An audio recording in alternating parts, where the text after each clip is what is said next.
From WBRN Radio and on the Boston Red Network. Fake evidence. The Justine Damond murder case on the 24th of April 2019.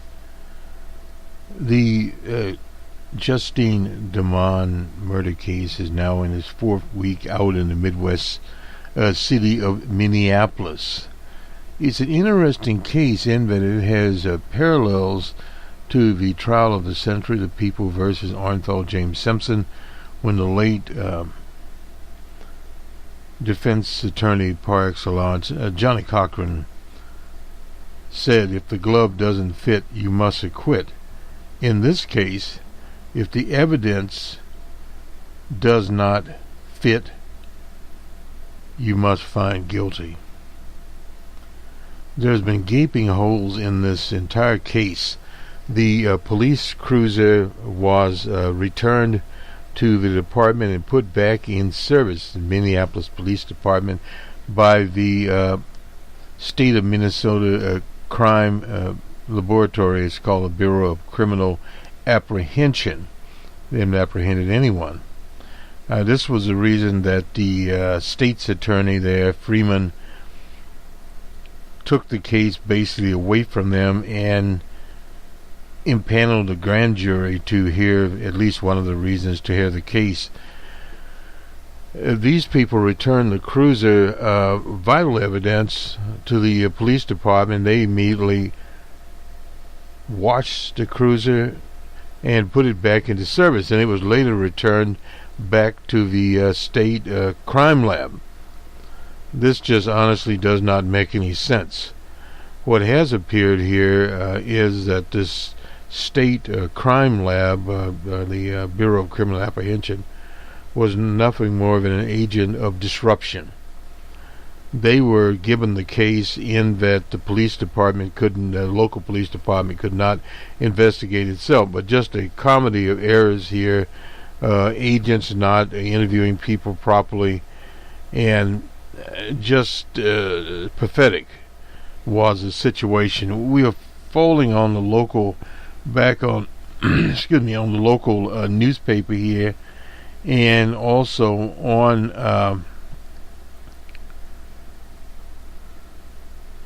the evidence presented. Now let me start here with the headline here from the Star Tribune. Trial prosecutors press BCA agent on his probe into sound behind the alley before Ms. Damond was murdered. Now, the situation there, this so-called sound, there's really no evidence that there was any sound at all. There's just some hearsay testimony there. Let me just read this, some of it here. The testimony in the trial of the former Kappa Nor is nearing its completion in its fourth week of as prosecutors prepare to call expert witnesses to the stand on Wednesday, capping off more than 50 people who have testified.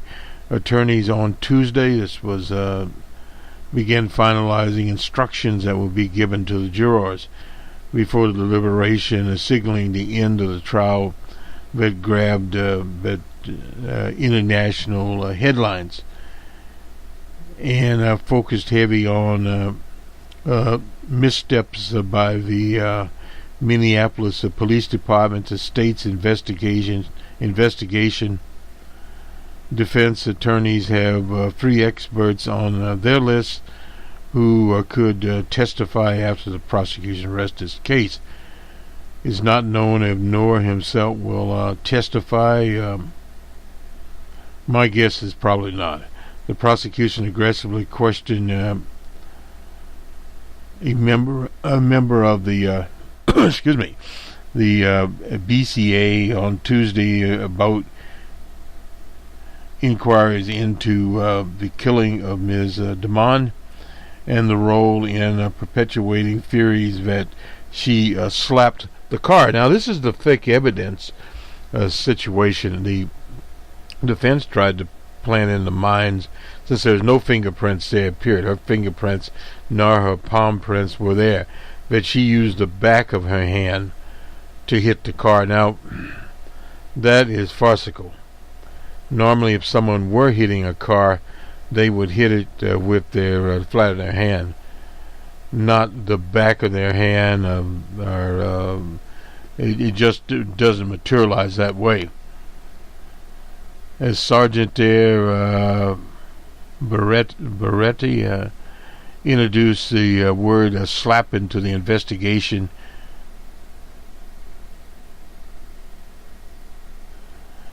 This is an agent there named Olson, resumed on Tuesday, during which he admitted that he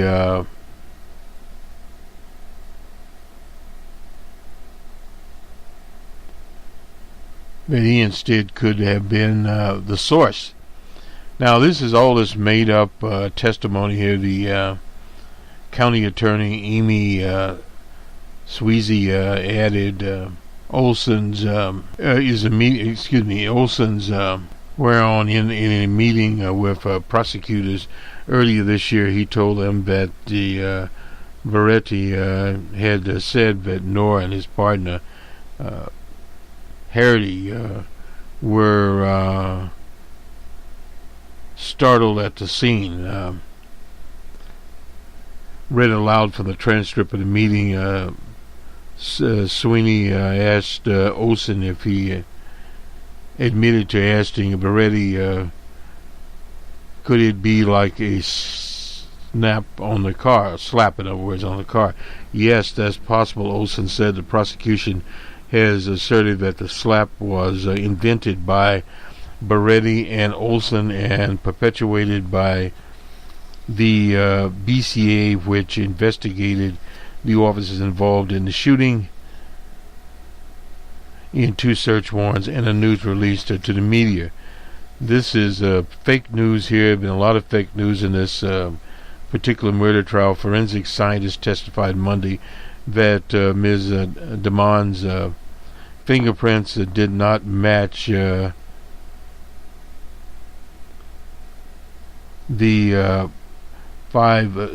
prints lifted from the squad car. Sweeney also questioned Olson's testimony of a neighbor woman who came by the shooting scene the morning after and told him that she thought Damond could have been the subject of a 911 call she had made to the previous night. Olson testified that he told the neighbor that the subject of the 911 call was likely not relevant to the case, to the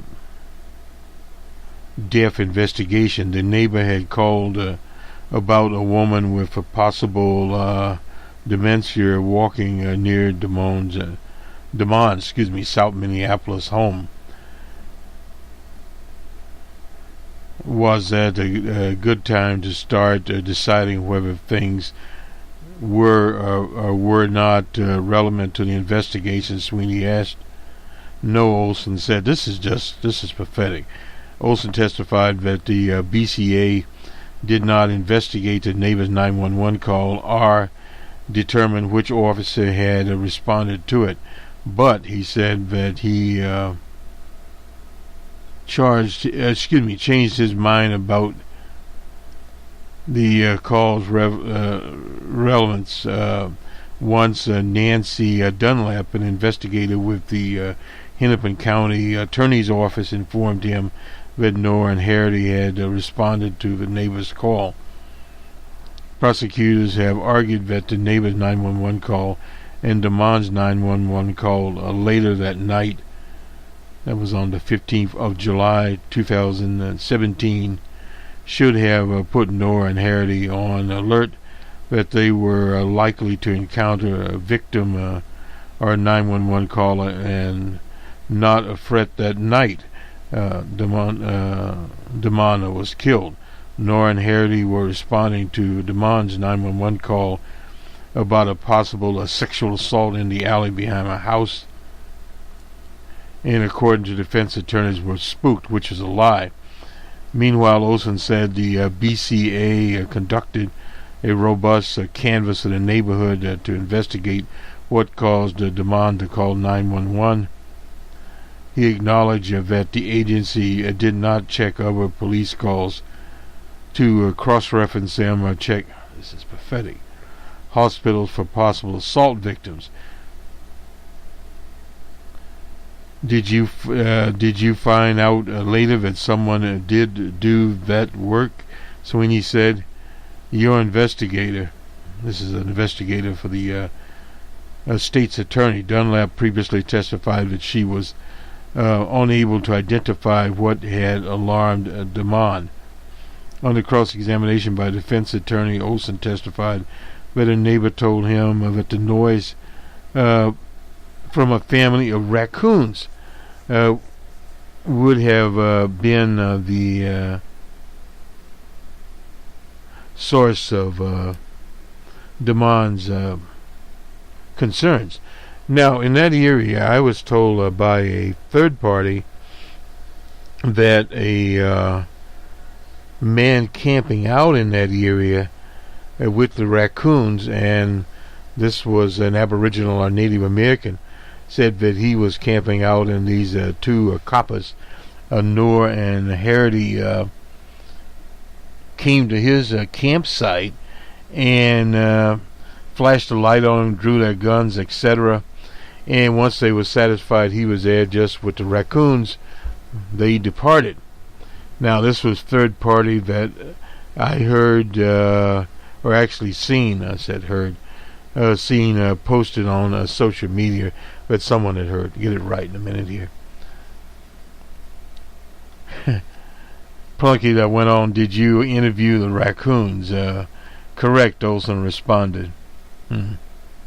When Plunkett inquired, as to why Olson had investigated a tip about the woman who was last seen at a bus stop wandering the neighborhood, Olson said he didn't see a connection. This is really pathetic. In your 25 career in investigating, have you determined that people at a bus stop get on buses? He asked, and Olson agreed. Well, he could have just checked the cameras from the bus, the people with the bus line. Anyway, Sweeney pressed Olson about why he allowed Harity to be interviewed. Now, this is another pathetic situation, at his attorney's home instead of at the BCA's headquarters. She was critical of how this BCA investigator waited to speak with Harity until 3 days after the shooting, a concession Olson admitted was not afforded to civilians, is not afforded to civilians in homicide cases. No, they actually interview civilians immediately, and many times they arrest them on what is called a material witness warrant. That is quite common in communities of color.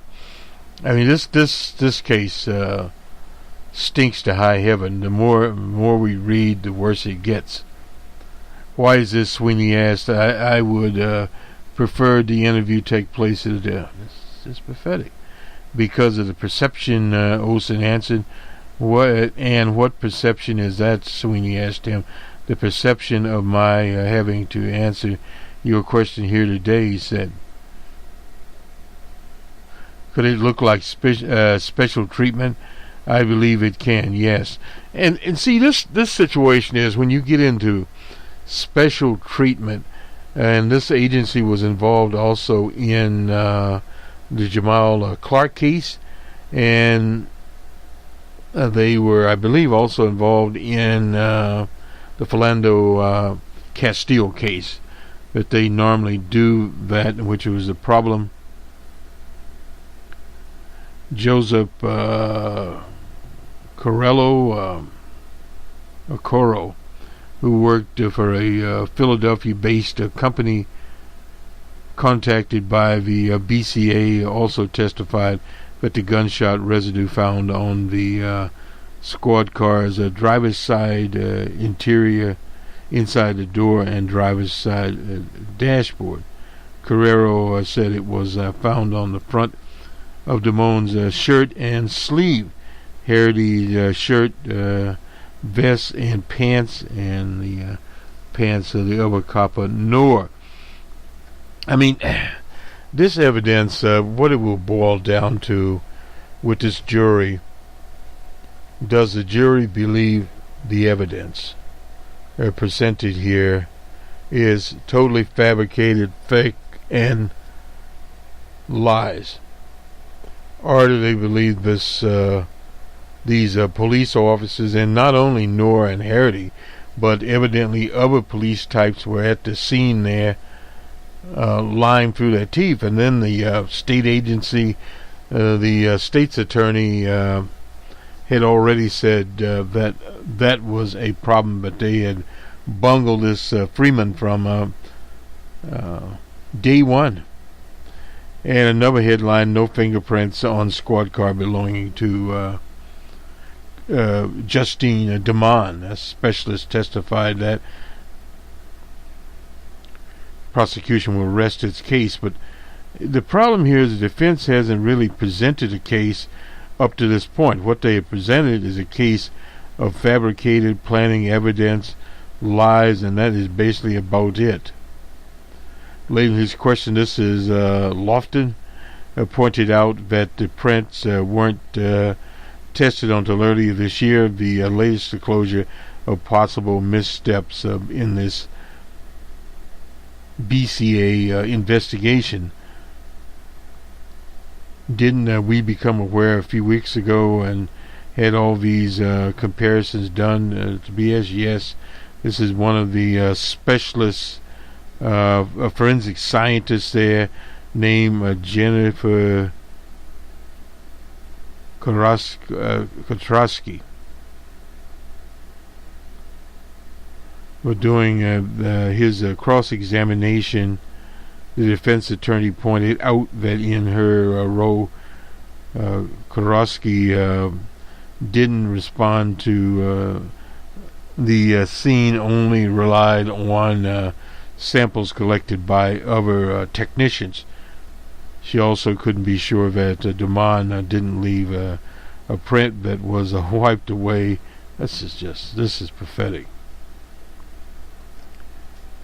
Well, first of all, in this case, since the squad car and the hit, a slap, or whatever you want to say, is a major piece of evidence, that squad car should have been preserved, taken to an impound lot as OJ's Bronco. And the problem they had with OJ's Bronco was people were breaking into it and all kinds of things going on. The prosecution has gone to great lengths to dispel a veterinary pointing to Herity's comment to a superior at the scene, which made no mention of slap. This, and this, in other words, you can tell this testimony is invented. Before the jurors broke for lunch on Monday, the prosecution questioned the BCA investigation on the handling of the squad car. We talked about that before. Was riding in a fatal night as the trial here. Both prosecution and defense attorneys have focused considerable energy on why and how the squad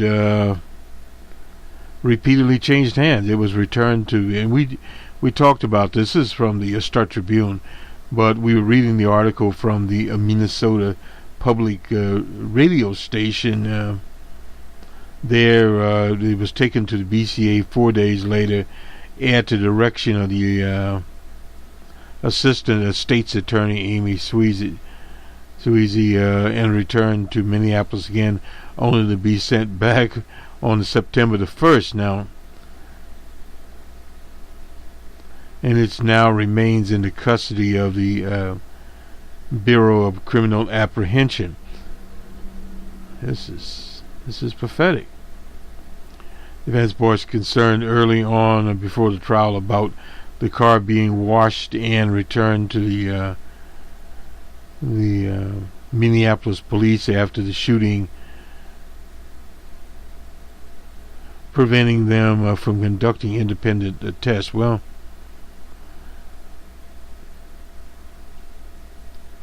and the agent, Eric Knudsen, special agent, testified Monday that the decision to return the squad to the Minneapolis PD on July 16th was made by BCA investigators and officials at the scene.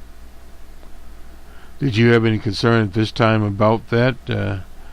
I did not. This is pathetic. Sweeney pressed. This is another one. Let me get back up here a minute here. Herring also testified he interviewed the partner Hannity and their supervisor Shannon Beretti about the shooting. He said that the 90-minute interview with Hannity occurred at the home of Hannity's attorney Bruno, an arrangement the prosecution had been critical of since delivering their opening statement. Sweeney pressed Herring. Herring's one of the agents here. He's a special agent of why and how the home interview was allowed to occur before later launching into a string of questions on how the PD took several months to release the body cam videos of the case. Sweeney asked Herring if he knew who Hannity spoke to in the 3 days between the shooting and the interview. He said that Hannity, spoke to his wife and Plunkett, who had he believed would be serving as his counsel, and Bruno. Sweeney asked if anyone prohibited Hannity from speaking to others. No, it was not discouraged. He said that in the interview, Hannity, this is a partner of the Copper Noir, mentioned noise on the squad car and did not specifically say anything about a slap. On the questioning by Sweeney, Hannity testified he interviewed Beretti for 12 minutes on August the 10th, and the same day the BCA received 6 squad car video cameras, 1 body cam from the PD. It took a while, Henning said. Months, Sweeney asked. Possibly. Now, this is a question here, chain of custody, etc. BCA received, anyway, they didn't get him till later. Plunkett also sees the opportunity to criticize the handling of the squad car. Well, again, that was the BCA's problem there. On the questioning by the defense, Knudsen admitted that he didn't meet with prosecutors last month, but declined to speak with that he'd met, with prosecutors, but declined to speak to Noir's attorneys. The prosecution expected to call several use of force experts as witnesses. These use of force experts, incidentally, are used around the country. And basically what they are is pathological liars. They would try to say that the officers involved were justified because they felt that their lives were being threatened. Much of this goes to how they are trained, the police departments. The Minneapolis administration and the mayor canceled what they call warrior training, a very aggressive type of training, and that is one of the problems that you have when people are totally improperly trained. And as we reported earlier, the blue wall of silence here. I mean, I've seen many criminal cases and reported on many police-involved shootings, but I've never seen one like this where all the evidence was tampered with, the investigating agency was utterly incompetent, and not only you had a blue wall there, but these people refused to testify. Of course, when they were subpoenaed to go to the grand jury, they either had to testify or go to jail. And this is pathetic.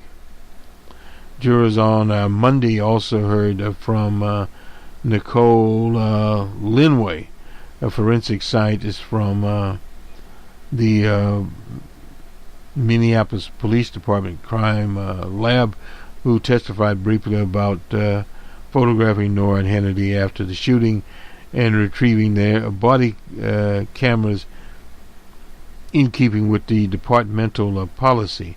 On the cross-examination, Knudsen testified that the squad car was taken back to the BCA on Sweeney's orders. The defense has raised a concern that the vehicle had been washed and returned to service before they could make their examination. Well, this is a pathetic case. There's a lot of contradictions going on here. A slap of the car. I've not heard of this before. Raccoons in the alley. And various other people. Now, from the deputy chief of, let's see, who is she with? The Minneapolis Police Department. Her name is Waite. Kathy Waite. Testified at the trial last week that she disagreed on how the BCA collected evidence on the squad vehicle at the crime scene. She said the agency should not have taken the vehicle anywhere to be analyzed. Waite also said that Ruszczyk's body should have been not have been left on the ground. This is in the summertime. Very similarly to what happened with Nicole Simpson out in Los Angeles. The attorneys were also exploring why the state agency returned the squad. Oh, it's the same thing. So quickly they had, who knows.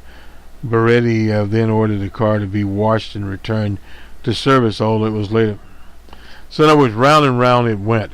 And another police officer named Foster testified that he was told to bring the squad from the MPD to the BCA's parking garage on July the 20th, but was not warned to wear gloves or preserve evidence in the vehicle. Now, a lot of this is going to, does the jury believe all these shenanigans that were going on? It all goes down to belief of the jury. In many of these cases, you have jurors that are sympathetic to police officer types, and they just basically ignore what the evidence is. But this case is a little bit different because this is an international case. Reporters are here from all over the world in that courtroom, and from the perspective of the local attorneys looking at it, they see reporters, TV crews from Australia, her home country. They are there, and this goes all over the world, from Australia and the whole Commonwealth, and in the UK and across the EU. So when people outside of the US hear about this, they just think this case is a fiasco, that all of these crooks are working together to fabricate the evidence and murdered this woman. So this is what they are really, really worried about. There's no doubt about that. This is our, I guess, fourth report, and what more can you say? It'll be summed up this week. This is Wednesday. They'll sum it up as far as the use of force experts are concerned. They're only relevant if the jury itself is a pro-police jury. They would believe that type of testimony. That's went on in various cases. They use it in Philando Castile. That was in the Midwest city of St. Paul, Minnesota. They used it in the Rice case. That was in Cleveland. They used basically the same type of testimony in Trayvon Martin's case. I mean, we can go down a long list of what these people serve, but what jurors have to differentiate between is the types of training these police officers are accustomed to. And from the reporting here from the NPR, the public radio station, it is very rare in Minnesota for a police officer to actually be charged with a crime and be tried. Now, that is beginning to change. You're going to see more and more of these people, DAs, as what happened in Philando Castile's case, charged.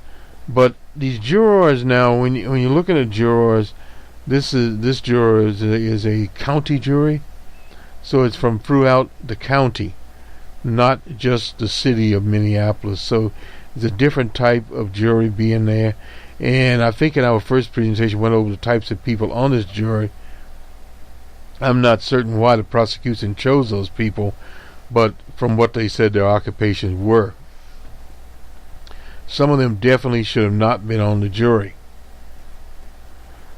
But we'll see. Stay tuned to that. Let me see, what else do we have here? Briefly here, Trump met with the CEO of Twitter, Jack Dorsey, and complained about his followers count. This is evidently old DJ Trump had a bunch of fake types there were following him, and then he accused them of Twitter lining up against conservatives.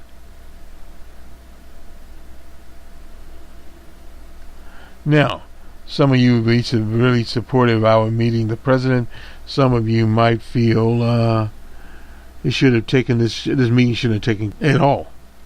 Dorsey said in the email obtained by the Post, "In the end, I believe it's important to meet the heads of state in order to listen and share our principles and our ideas." The tech publication Motherboard first obtained a copy of his notes. Dorsey, of course, has faced pressure to curtail Trump's Twitter feed, and that has been talked about because Trump, now he's president, should be using the presidential Trump Twitter feed and not his private Twitter feed, and that is in itself a very big situation here. Now, somewhere here, it was a different story. It was, 250,000. Actually, the number of tweets that disappeared here from his so-called feed, and it may have been Reuters that had this on there. This is the Washington Post we're looking at here, and we'll do the numbers here. Go to ESPN. Congratulations to the excuse me, the Portland Trailblazers. They have moved on, the best 4-1 in the series over the Thunder of OKC. It was a close game though, 118 Trailblazers to 115, and it was in Portland. And the Raptors move on, 115 to 96 over the Magic. And the 76ers have moved on, 122 to 100 over the Nets, that used to be in New Jersey and now in New York. And let's see, it's 3-2. Okay, Nuggets and the Spurs is not over yet. This is a first round of the West. Of course, the 76ers first round of the East, and another East one there. So this is the NBA. On to Major League Baseball. Did look at a few games. Anyway, the Tigers 7-4 with the Sox in the Monster in Boston. The Marlins and Cleveland. Marlins 3-1. Atlanta and the Reds. It was the Reds 7-6. The D-backs and Pirates in Pittsburgh. It was D-backs 2-1. The White Sox and Orioles in Camden Yard. Orioles 9-1. The Giants and Blue Jays in Toronto. Giants 7-6. The Tigers and Red Sox. They must have a double hitter today. Okay, Tigers 4-2. Tigers had 12 hits, no errors, and the Sox 9 hits, no errors, and it was a double hitter. The first game, the Tigers had 12 hits, 2 errors, and the Sox had 4 hits. Sox weren't hitting today. All right. The Royals and Rays in Florida. It was the Rays 5-2. The Phillies and Mets. The Mets shut them out 9-0. Phillies haven't been playing very well lately. Don't know what's going on there. The Cardinals are a game or two. And the Cardinals are 4-3 over the Brewers. And the Cubbies are 7-2 over the Dodgers in Wrigley Field. The Astros in Houston 10-4 over the Twins. The Nationals 6-3 over the Rockies in Denver, and the Yankees 7-5 over the Angels in Los Angeles. The Athletics 11-5 over the Rangers. Yeah. And the Padres 6-3 over the Mariners in San Diego, and the National Hockey League. Elimination City going on here. The Bruins 6-1 over the Maple Leafs, and I believe this is the first round there. Yeah, the Bruins win the series 4-3. The Golden Knights and the Sharks in an overtime 5-4 Sharks, and what goes on here? Yeah.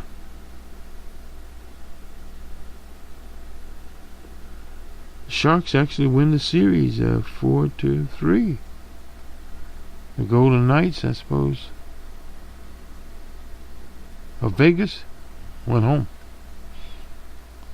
And so it goes sometime. Field Marshal Kim Jong-un is now in Vladivostok, the Russian Federation.